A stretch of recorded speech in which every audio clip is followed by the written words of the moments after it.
warahmatullahi wabarakatuh. নাহমাদুহু ওয়া নুসাল্লি আলা রাসূলিল কারীম আম্মা বা'দ। সম্মানিত উপস্থিতি, আমরা রাসূল সাল্লাল্লাহু আলাইহি ওয়াসাল্লামের নাম এবং মুনতাসব নাম, উপাধি ইত্যাদি সম্পর্কে জেনেছি। আজকে জানব রাসূল সাল্লাল্লাহু আলাইহি ওয়াসাল্লামের জন্মগ্রহণ এবং বংশনামা। রাসূল সাল্লাল্লাহু আলাইহি ওয়াসাল্লাম জন্মগ্রহণ করেছেন এই মর্মে আব্দুল্লাহ ইবনে আব্বাস রাদিয়াল্লাহু আনহু উল্লেখ করেছেন, যা মুস্তাদরাক আলা সাহিহাইন লিল হাকিমের 4180 নং হাদিস, যে উলিদান নবী সাল্লাল্লাহু আলাইহি ওয়াসাল্লাম আল ফিল, রাসূল সাল্লাল্লাহু আলাইহি ওয়াসাল্লাম মুস্তি বাহিনীর বছর জন্মগ্রহণ করেছেন। এরপর কায়েস বিন মাখরামা রাদিয়াল্লাহু আনহু তিনি বলেছেন, উলিদতু আনা ওয়া রাসূলুল্লাহ সাল্লাল্লাহু আলাইহি ওয়াসাল্লাম ফানাহনু লিদা উলিদনা মাউলিদা ওয়াহিদ। আমি এবং রাসূল সাল্লাল্লাহু আলাইহি ওয়াসাল্লাম মুস্তি বাহিনীর বছর জন্মগ্রহণ করেছি, আমরা সমবয়সী, আমাদের জন্ম হয়েছিল একই সাথে। তাহলে এই দুই হাদিস থেকে আমরা জানলাম যে রাসূল সাল্লাল্লাহু আলাইহি ওয়াসাল্লাম মুস্তি বাহিনী তথা আবরাহা তিনি বাইতুল্লাহ ভাঙার জন্য যে বছর আসেন সেই বছরেই রাসূল সাল্লাল্লাহু আলাইহি ওয়াসাল্লাম ভূমিষ্ঠ হয়েছেন। কোন কোন আলেমরা বলেছেন, ঐতিহাসিকরা বলেছেন 55 দিন অথবা 60 দিন অথবা 50 দিন পর, মুস্তি বাহিনীর আক্রমণের 50, 55 অথবা 60 দিন পর রাসূল সাল্লাল্লাহু আলাইহি ওয়াসাল্লামের জন্ম হয়েছিল। তো এই মুস্তি বাহিনী এটা বিরাট একটা ঐতিহাসিক দিবস। মহানবুল আলামিন এটা পবিত্র কোরআনে উল্লেখ করেছেন, আলাম তারা কাইফা ফাআলা রাব্বুকা বিআসহাবিল ফিল, আপনি কি দেখেননি মুস্তি বাহিনীর সাথে কিরূপ আচরণ করা হয়েছে? আল্লাহ ইয়াজআল কাইদাহুম ফি তাদলিল, আল্লাহ তাআলা কি তাদের চক্রান্তকে নস্যাৎ করে দেন নাই? এরপর আল্লাহ তাআলা এই ঘটনা উল্লেখ করেছেন। তাহলে এই যে বছর, যে বছরে মুস্তি বাহিনীকে ধ্বংস করা হয়েছে, এই বছরের এই বিশাল ঘটনা ঘটার পর মক্কাবাসীর মান, মর্যাদা, শান, শৌকত পুরো আরব অনারব সবার কাছে ছড়িয়ে পড়ে। আর এটা একটা ঐতিহাসিক বছর। সেই বছরে আল্লাহ তাআলা তার শ্রেষ্ঠ নবীকে প্রেরণ করেছেন। এই বছর তাহলে আমরা জানলাম কোন বছরে তিনি জন্মগ্রহণ করেছেন। এরপর কোন দিনে তিনি জন্মগ্রহণ করেছেন এ সম্পর্কে আবু কাতাদা আল-আনসারী রাদিয়াল্লাহু আনহু বলেছেন, যা সহিহ মুসলিমের 1162 নং হাদিস, যে রাসূল সাল্লাল্লাহু আলাইহি ওয়াসাল্লামকে জিজ্ঞাসা করা হলো আন সাওমিল ইয়াউমিল ইসনাইন, আন সাওমি ইয়াউমিল ইসনাইন ফাকাল ফীহি উলিদতু ওয়া ফীহি উনজিলা আলাইহি, যে সোমবারে সিয়াম পালন কেন করে না? এই প্রশ্ন যখন করা হলো তখন তিনি বললেন, এই দিনে আমি জন্মগ্রহণ করেছি, এই দিনে আমার উপর ওহী অবতীর্ণ করা হয়েছে। তাহলে আমি নবুয়ত পেয়েছি এই দিনে, এবং আরেকটা কারণ হলো এই সোমবারে আমার জন্ম। সুতরাং এই কারণে আল্লাহর শুকরিয়া স্বরূপ আমি এই দিনে সিয়াম পালন করি। তাহলে আমরা দিন জানলাম, বছর জানলাম, আর বছরটা ছিল 571 খ্রিস্টাব্দের 20 এপ্রিল। 571 খ্রিস্টাব্দে এই মুস্তি বাহিনীর আক্রমণটা হয়। এরপর আমরা দিন জানলাম সোমবার। এরপর প্রশ্ন হলো মাস, কোন মাসে তিনি জন্মগ্রহণ করেছেন? এই মর্মে ঐতিহাসিক 6টি মাসের কথা বলেছেন, মুহররম, সফর, রবিউল আউয়াল, রবিউল সানি, রজব এবং রমাদান। এই 6টি মাসের কথা ঐতিহাসিকগণ উল্লেখ করেছেন। তবে এর মধ্যে শক্তিশালী মত হলো যে মাসে তিনি জন্মগ্রহণ করেছেন সেটা হলো রমজান। এটা একটা দলিলের উপর নির্ভরশীল। দলিলটি হলো আনাস বিন মালিক রাদিয়াল্লাহু আনহু তিনি বলেন, বা'আথাহুল্লাহু আলা রাসি 40 সানা, আল্লাহ তাআলা রাসূল সাল্লাল্লাহু আলাইহি ওয়াসাল্লামকে নবুয়ত দিয়েছেন পূর্ণ 40 বছরের মাথায়। পরিপূর্ণ 40 বছরের মাথায় তাকে আল্লাহ তাআলা নবুয়ত দিয়েছেন। আর আমরা জানি তার উপর কুরআন অবতীর্ণ হয়েছে রমজান মাসে। শাহরুর রমাদান আল্লাযী উনজিলা ফীহিল কুরআন, রমজান মাস যে মাসে কুরআন অবতীর্ণ হয়েছে। তাহলে রমজান মাসে যেহেতু কুরআন অবতীর্ণ হয়েছে এটা নিশ্চিত। আর এটা ছিল নবুয়তের যখন তার বয়স পরিপূর্ণ 40 বছর হয়। তাহলে 40 বছর পূর্ণ হবে তখন যখন তিনি জন্মগ্রহণ করবেন রমজান মাসে। এই কারণে জুবাইর ইবনে বাক্কার রাহিমাহুল্লাহ তিনি বলেছেন, রাসূল সাল্লাল্লাহু আলাইহি ওয়াসাল্লাম জন্মগ্রহণ করেছেন এই রমজান মাসে, এবং হাদিস থেকে এটাই বোঝা যায়। আর কত তারিখ, কোন মাসে, রমজান মাসের কত তারিখে জন্মগ্রহণ করেছেন এটা নির্ধারণ করা সম্ভব। কারণ এই মর্মে তারিখে তিনি জন্মগ্রহণ করেছেন এই মর্মে মোট 19টি মতামত রয়েছে। সুতরাং নির্দিষ্ট করে বলা সম্ভব না যে রাসূল সাল্লাল্লাহু আলাইহি ওয়াসাল্লাম কোন মাসের কত তারিখে জন্মগ্রহণ করেছেন। তাহলে আমরা ইতিপূর্বে যা জানতাম যে 12 রবিউল আউয়ালে রাসূল সাল্লাল্লাহু আলাইহি ওয়াসাল্লাম জন্মগ্রহণ, এটা নিশ্চিত নয়, এই নিশ্চিত করে বলা সম্ভব না। বরং হাদিস থেকে বোঝা যায় জন্মটা ছিল রমাদান মাসে রবিউল আউয়ালে, তবে মৃত্যুটা ছিল 12 রবিউল আউয়াল। মৃত্যুটা নিশ্চিত ভাবে সাব্যস্ত হয়েছে 12 রবিউল আউয়ালে, কিন্তু জন্মটা এটা কত তারিখে হয়েছে এটা সাব্যস্ত করা সম্ভব না।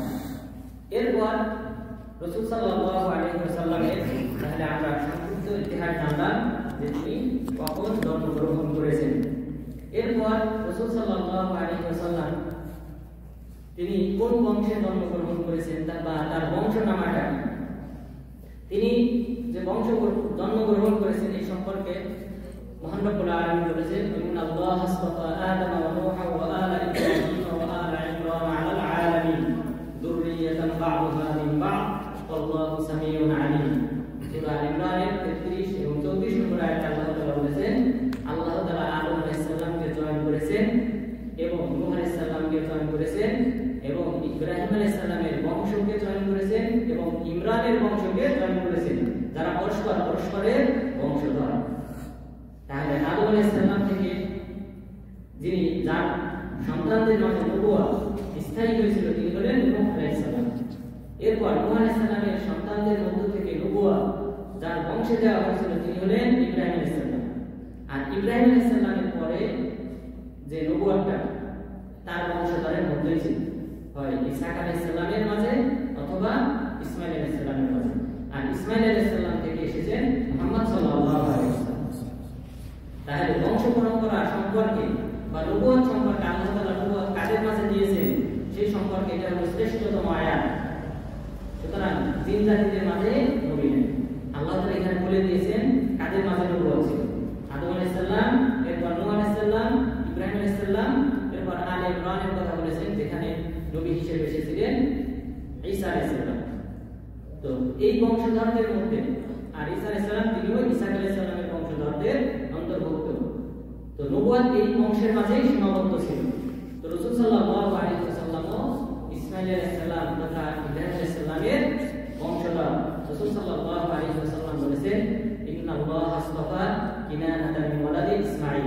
ইসমাঈল আলাইহিস সালামের বংশ থেকে আল্লাহ তাআলা কিনানা পুত্রকে চয়ন করেছেন।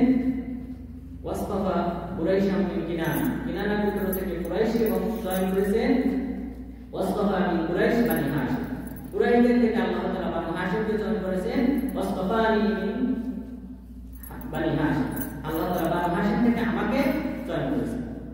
রাসূল সাল্লাল্লাহু আলাইহি ওয়াসাল্লামের কাছে একটা সংবাদ পৌঁছালো যে কিছু আনসার সাহাবা আসার পর বললেন, হে রাসূল, আমরা আপনার ব্যাপারে শুনেছি যে আপনার পুত্রের মধ্য থেকে অর্থাৎ কুরাইশদের মধ্যে থেকে যারা হিজরত করে এসেছে তাদের কেউ কেউ বলে থাকে এই কথা যে ইন্নামা মাতালু মুহাম্মদ মাতালু নাখলাতিন নাবাতাত ফি কিনা, যে মুহাম্মদ সাল্লাল্লাহু আলাইহি ওয়াসাল্লামের দৃষ্টান্ত হলো ওই বৃক্ষের মতো, ওই খেজুর বৃক্ষের মতো যেটা ময়লা আবর্জনার মাসে জন্মগ্রহণ করেছে।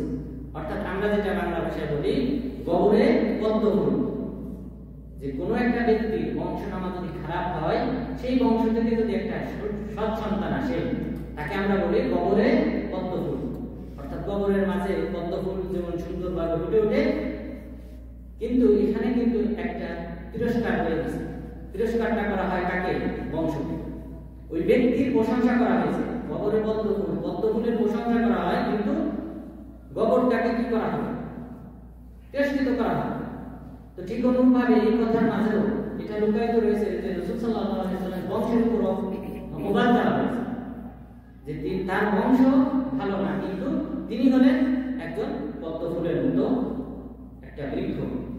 এই কথা বলার পর রাসূল সাল্লাল্লাহু আলাইহি ওয়াসাল্লাম বললেন, সাহাবাদের মাঝে এসে বললেন, মান আনা, আমি কে? তখন তারা বললেন, আপনি আল্লাহর রাসূল। তখন তিনি বললেন, আনা মুহাম্মদ ইবনে আব্দুল্লাহ ইবনে আব্দুল মুত্তালিব, আমি হলাম মুহাম্মদ যার পিতার নাম হলো আব্দুল্লাহ এবং দাদার নাম হলো আব্দুল মুত্তালিব। এর